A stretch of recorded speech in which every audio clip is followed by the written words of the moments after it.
Welcome to the Kottke Ride Home for Monday, August 24th, 2020. I'm Jackson Bird. It turns out the Oumuamua might be alien tech after all. The truth behind that asteroid allegedly hitting Earth the day before America's election, Finnish scientists have discovered an effective hangover cure, and the weird 1970s commercials hidden in a Disney Plus special. Here are some of the cool things from the news today. Do you remember Oumuamua? It's the mysterious object that vaulted into our solar system at the end of 2017. Its mystery comes from both its unknown origins and its very uncharacteristic appearance and behavior compared to other interstellar objects. Oumuamua is long and thin, twice as narrow as the most narrow objects in our solar system, and it also tumbles from side to side as it rotates. And scientists found that it was accelerating, but they had no idea why. The main running theory was that it was made mostly of hydrogen, and that solid hydrogen was blasting off of Oumuamua, causing it to accelerate. But a new study published last week in the Astrophysical Journal Letters by Harvard astrophysicist Avi Loeb and Tiem Hwang, an astrophysicist at the Korea Astronomy and Space Science Institute, rejects this hypothesis, leaving us with only one other relatively reasonable explanation for Oumuamua, that it is part of an alien spacecraft of some sort. This alien hypothesis has been around pretty much since the discovery of Oumuamua, but the hydrogen theory poured cold water on it. Now that the hydrogen hypothesis has been shown to be quite unlikely, aliens are back in the game. Quoting Scientific American, Oumuamua was the first object ever seen flying into our solar system and back out again. That's opposed to most solar system objects that turn circles around the sun, never leaving the celestial neighborhood.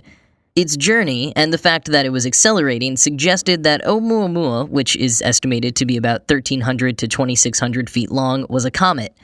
And yet, there was no comma, or outgassing, detected coming from the object, said astrophysicist Daryl Seligman, an author of the solid hydrogen hypothesis.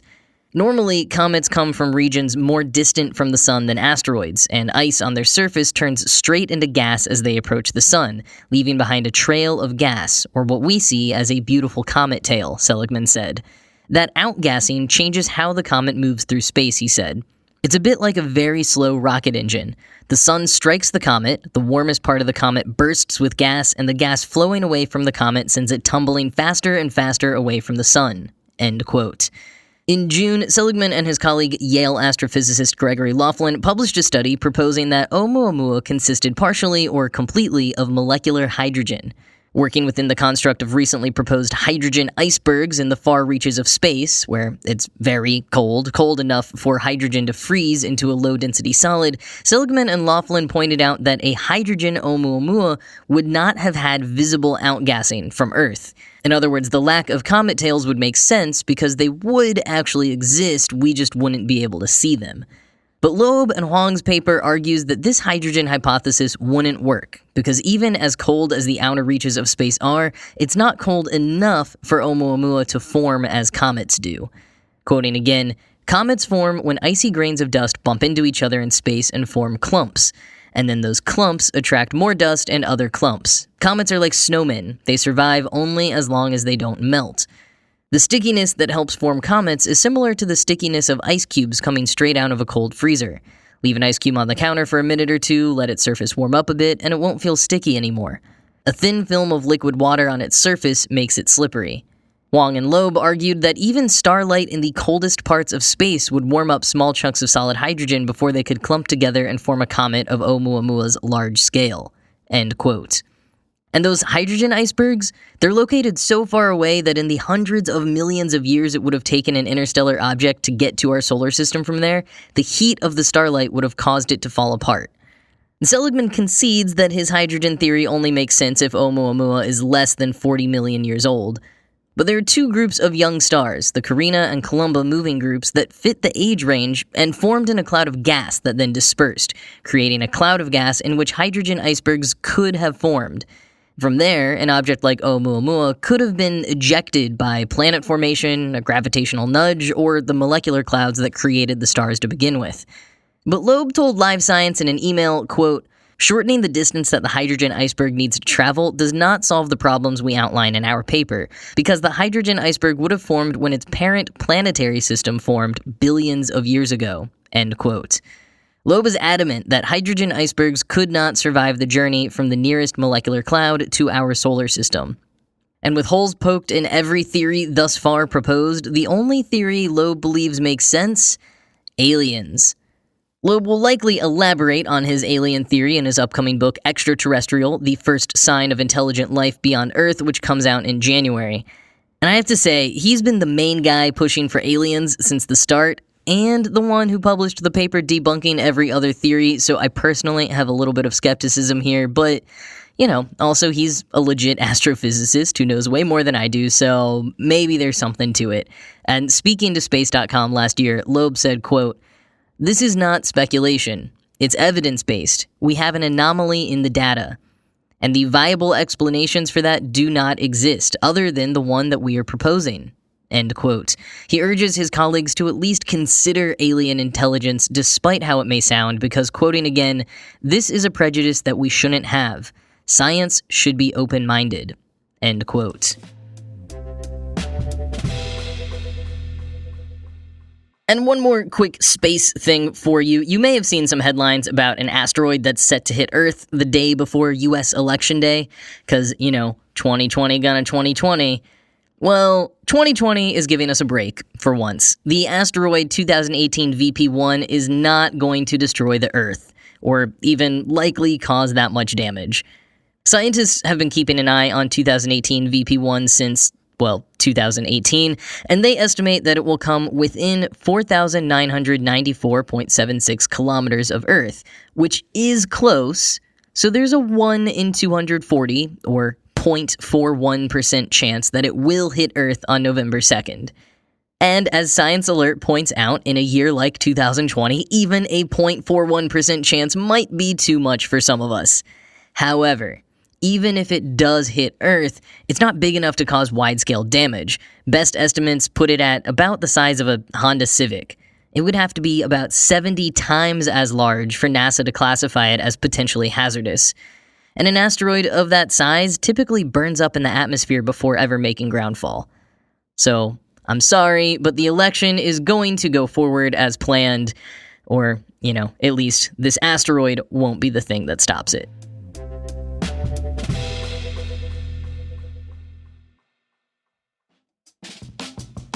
With our lives upended in so many ways this year, a lot of us are facing new hardships and challenges that can sometimes affect our mental health. If that rings true for you, you may want to look into BetterHelp. BetterHelp is not a crisis line, it's not self-help, it is professional counseling done securely online. BetterHelp will assess your needs and match you with your own licensed professional therapist who you can message at any time. The service is available worldwide and offers a broad range of expertise which may not be locally available to you. BetterHelp is more affordable than traditional offline counseling, and financial aid is available. Here's a recent testimonial for one of their counselors. Quote, "Like many, I was a little skeptical and unsure about online counseling. To say I am pleased and impressed is doing my counselor an injustice. Every session I leave encouraged and knowing someone believes in me and that I believe in me. I highly recommend at least trying BetterHelp." End quote. And as a special offer for Kottke Ride Home listeners, you can get 10% off your first month at betterhelp.com/report. Just visit betterhelp.com/report, that's BetterHelp, HELP, and join the over 1 million people taking charge of their mental health with the help of an experienced professional. Again, that is betterhelp, HELP.com/report for 10% off your first month. Some good news for anyone who may have overindulged this past weekend. Scientists in Finland think they've uncovered a hangover cure that actually works. The cure? 1,200 milligrams of amino acid L-cysteine to reduce headache and nausea, or half of that to reduce alcohol-induced anxiety and stress. This, according to a new study published in the journal Alcohol and Alcoholism by researchers at the University of Helsinki and the University of Eastern Finland. To conduct the randomized double-blind study, volunteers were given a combination of cranberry juice and Koskenkorva, a Finnish grain alcohol which measures at 10% ABV. The amount each got was dependent on their body weight, and they drank over the course of 3 hours in a hotel conference room. At the end, they were given the 1,200 milligrams of L-cysteine in pill form, 600 milligrams, or a placebo. Upon being interviewed about their symptoms the next day, those who took the 1,200 milligram pill had less severe headaches and nausea, while those with the smaller dose felt less anxious. In addition to alleviating hangover symptoms, the study's authors claim this pill could prevent alcohol addiction because the alleviated symptoms would stop the cycle of drinking again the next day. Now, while a hangover pill would rock, I have to say I have some serious reservations about this study. For one, the participants were all men. And second, it was a pretty small study. One made even smaller by some participants' unruliness. Quoting Bloomberg, "Some participants weren't able to consume all the alcohol required and had to be excluded. Some had such a high tolerance level that they experienced no hangover symptoms, and some were sidelined because they insisted on topping up the dose by heading for the bar," researcher Markus Metsala told local media, end quote. But finally, the study was funded by a Finnish cat food company called Catapult Cat, who also sells, wait for it, L-cysteine supplements for humans. So, maybe just a tad biased there. Sadly, I think we are going to have to keep waiting for a hangover panacea. Beyond all the highly recommended Star Wars, Marvel, and Frozen content, there's a lot of weird and wonderful gems hiding out on Disney+. One of those is an hour-long musical commercial with a half-baked storyline called The Mouseketeers at Walt Disney World, which originally aired in 1977. Artist Rob Sheridan decided to dig this one up over the weekend and made an amazing discovery, which he shared on Twitter. Whatever version of the movie Disney posted to Disney Plus appears to be a TV recording of it with all of the original commercials intact. The recording has a little bit of the texture and glitches of a VHS recording, although it is in much better condition than most consumer bootleg tapes are, which, as someone who digitizes a lot of VHS tapes in his spare time, I can tell you with some confidence. Gizmodo therefore speculates that perhaps it came from a local TV network recording, and one that would have been on a professional-grade tape like Betamax. And while Betamax had been around for a couple of years, VHS tapes had only just hit the States a few months prior to the special's first airing. And the likelihood of an early adopter of either deciding to make a bootleg of a Mouseketeers special doesn't seem super likely to me. And according to Gizmodo, the special wasn't rebroadcast again until the late 90s, at which point it wouldn't have included these 1970s commercials. And the commercials are pretty great. There's an ad for Shake and Bake, for a Tonka custom van, for Meow Mix, which I didn't realize had been using the same slogan since the 1970s. There's also an ad for a meal-in-one microwave oven, which is hosted by a woman that reminded me of that viral cookbook, Microwave Meals for One. The weirdest one to me, though, had to be for Gainsburger dog food, which started with a mom saying, "Our dog had to go spend some time with the Morleys' dog so she'd be able to have puppies." Yeah, definitely a different time. Wow. Gizmodo has reached out to Disney for comment, and while I'm super curious to hear what they're going to say, I really want to get to the bottom of this mystery. I'm also nervous that they're going to take this version down and cut out the commercials. I mean, it is genuinely entertaining to watch these, so that would be a real bummer if that happens. But if you are into watching old commercials, well, for one, there's just a ton of them on YouTube, but there's also a channel called Buzzer, B-U-Z-Z-R, that shows old game shows, mostly from the 70s, and even airs some of their original commercials with the shows. And often, even when it airs new commercials, they keep them to a 4:3 resolution, which is, just kind of neat.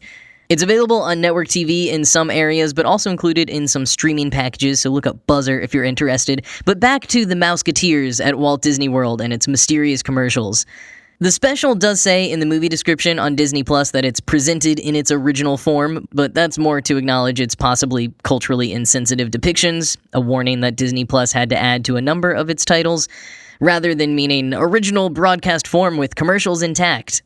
And especially since a number of the brands in these commercials like Canon and Tonka and Johnson & Johnson are still around, I imagine Disney would have had to get the rights to air all of these. So I don't think it was intentional. And one interesting ripple that I wasn't completely able to verify just yet was a comment on the Gizmodo article from reader Torchbearer2, who said, quote, "This isn't the first time they've been caught using pirated versions of something. In the parks, some of the music was taken from bootleg copies because there are no surviving copies available." End quote. I wouldn't be shocked at all to hear that some random local TV station was the only place with a surviving copy of The Mouseketeers at Disney World, as Gizmodo speculates, but dang, whoever flubbed on cutting out the commercials. I'm sorry, you're probably going to get in trouble with the mouse, but thank you for your service.